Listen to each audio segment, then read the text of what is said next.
Falar sobre o ex-presidente Jair Bolsonaro, tem uma reportagem que eu quero aproveitar e mostrar para todos vocês, porque no julgamento do Supremo, o Bolsonaro repete a tática que levou à derrota em 2022. Ele gastou 8 milhões de reais com advogados, ouviu conselhos para não criticar a justiça durante o julgamento no Supremo. Transformado em réu, o ex-presidente fez o contrário, reuniu a imprensa e ofendeu os ministros do STF. A atitude de Bolsonaro repete o que aconteceu na eleição de 22.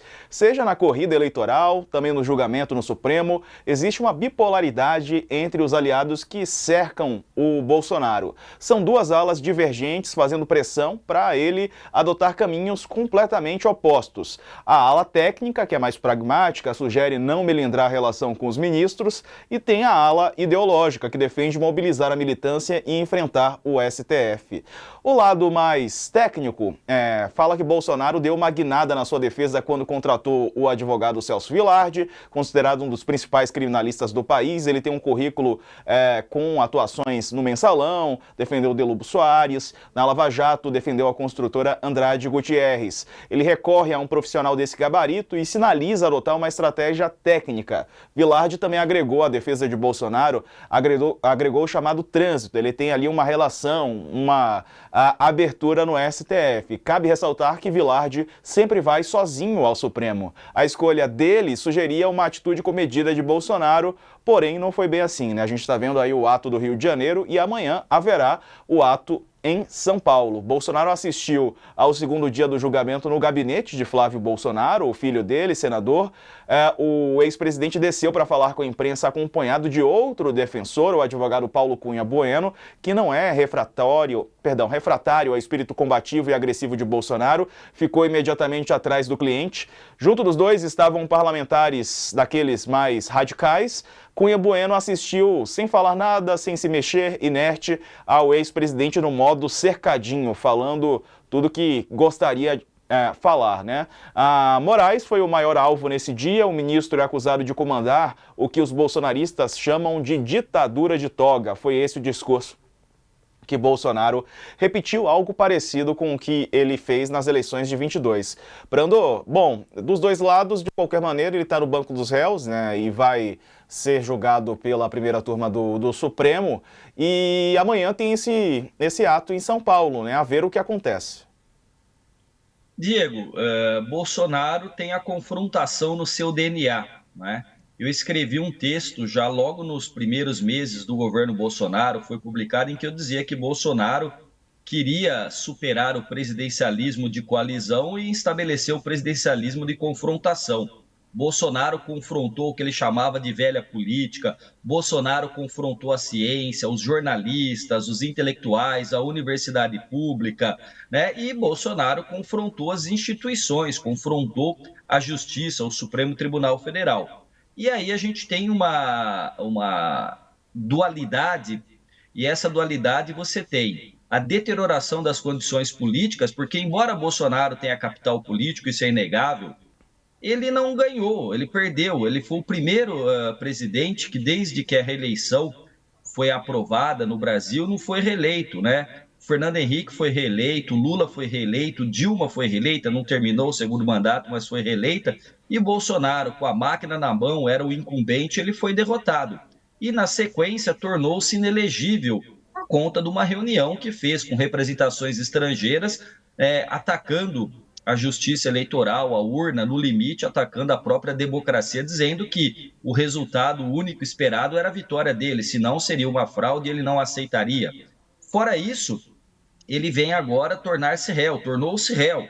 Então, assim, o indiciamento do Paulo Gonet chegou à primeira turma do Supremo Tribunal Federal e em 2 dias, praticamente as teses que foram apresentadas, as defesas prévias, por todas as defesas, não apenas do Bolsonaro, foram afastadas. Teve uma única divergência do ministro Barroso, no mais, praticamente todos acompanharam o relator, que é o ministro Alexandre de Moraes. Então, é uma situação muito difícil. Agora, Bolsonaro faz o que ele sempre vai fazer, que é o ataque. Então, a narrativa da perseguição política e a narrativa de uma ditadura do judiciário é algo fantástico, né? E é muito fantástico, eu diria até no campo do surrealismo, né? Porque você vê, quem sempre negou a democracia, quem sempre atacou enfaticamente o Estado democrático de direito e foi um elogiador da ditadura, foi o próprio Bolsonaro e as pessoas que estão nesse núcleo duro do bolsonarismo. Então, acusar de uma ditadura do judiciário um ex-presidente que esteve em Copacabana, que deu entrevista e atacou o Supremo Tribunal Federal depois de tornar-se réu, fará um ato amanhã. Quer dizer, que ditadura é essa que permite que ele fale e os seus aliados falem? Agora, para finalizar e não ficar muito, porque é um tema que dá para falar bastante, passar a bola para o Leonardo, mas só uma coisa. O velho Maquiavel, lá no Príncipe, dizia o seguinte, né? O governante conquista e tem que manter o poder. Bolsonaro conquistou e não manteve. Na medida do possível, é importante que se amplie o poder. Bolsonaro não conseguiu ampliar e ele não tem perspectiva de, no curto e no médio prazo, voltar ao poder. Daqui a pouquinho, uma parte dessa militância que está ao lado do Bolsonaro já começa a entender, e eles já sabem disso, inclusive movimentos como o do Caiado já demonstram, que o poder não fica órfão. Bolsonaro será a página virada, pelo menos politicamente num primeiro momento, porque outros vão querer ocupar esse poder. Falando nisso, Leonardo, amanhã haverá governadores na Avenida Paulista nessa manifestação convocada pelo pastor Silas Malafaia, por Jair Bolsonaro. 3 já confirmaram presença, são eles o governador de São Paulo, Tarcísio de Freitas, que foi do Rio de Janeiro, você vê o governador com a camisa azul da seleção brasileira. Além dele, também confirmou presença o governador de Santa Catarina, Jorginho Melo, e o governador de Minas Gerais, o Romeu Zema. Também vai à manifestação de São Paulo.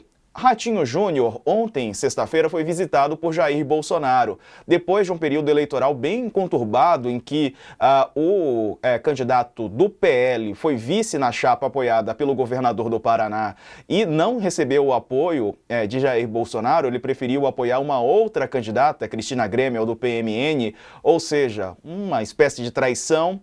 Ele acenou ao Ratinho Júnior, que também se coloca como possível pré-candidato à presidência, representando a direita, e o Bolsonaro dá um afago, troca afago com o Ratinho Júnior em Curitiba. No mesmo instante que Tarcísio de Freitas se coloca como pré-candidato. Me parece que é uma tentativa de colocar outros nomes e tentar frear um pouco esse ímpeto do Tarcísio. O que te parece, Leonardo? Eu acho que tem toda uma dinâmica de poder nesse momento muito interessante acontecendo no campo da direita, né?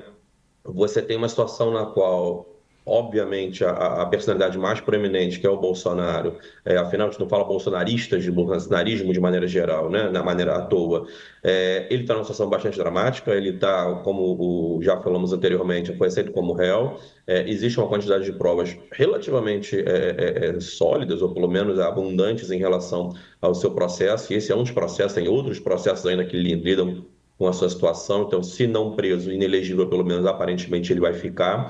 E, naturalmente, para colher esses espólios, você tem algum tipo de corrida por trás disso. Não é uma corrida simples, porque tanto Ratinho Júnior quanto Tarcísio e até, de repente, Zema, que podem aparecer, ou até o filho, o Eduardo Bolsonaro, que aparentemente está se despontando mais, tentam definir mais ou menos quem vai ser a principal figura. É difícil fazer isso porque o Bolsonaro, mesmo na situação que ele se encontra e mesmo com a inelegibilidade já supostamente garantida, ele vem se colocando como o candidato que ele vai dar um jeito, de alguma maneira, reverter esse processo. Então, naturalmente, todos os outros que não querem alienar a base bolsonarista de si próprio, né, quer dizer, dependem dela para se manter vivos politicamente, também não querem já contar o Bolsonaro um pouco fora como carta do baralho. Então, eu acho que eles estão jogando um pouco parado nesse momento, esperando ver como as coisas se desenvolvem, como o Congresso se coloca em relação a uma tentativa de possível anistia ou não, como a STF se coloca num bloqueio ou não disso, como qual vai ser o julgamento do STF,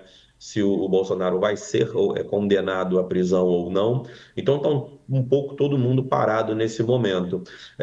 E, de novo, especialmente para aqueles, o Ratinho e o Ratinho Júnior e o Zema, que estão um pouquinho mais distantes ali da liderança, me parece, nesse momento. Acho que o Tarcísio é a figura que mais tem sido exposta, pelo menos pela mídia, como o plano A no momento pós-Bolsonaro.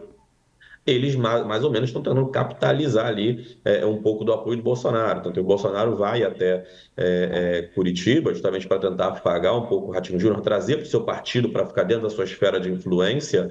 E Ratinho Júnior está gostando disso, porque ele se mostra próximo ao Bolsonaro, mas também está parado ali, não brigando muito pela liderança, porque ele sabe que nesse momento brigar pela liderança não é só brigar com o Tarcísio, mas com o próprio Bolsonaro. Então, essa dinâmica existendo, uns elementos que a gente tem que esperar para ver acontecer, como vão se desenvolver, tanto no Congresso quanto no STF, para saber quando é que de fato o Bolsonaro vai ser considerado uma figura fora da próxima corrida, e aí sim a gente vai conseguir entender um pouco como vai ser a composição desses novos atores.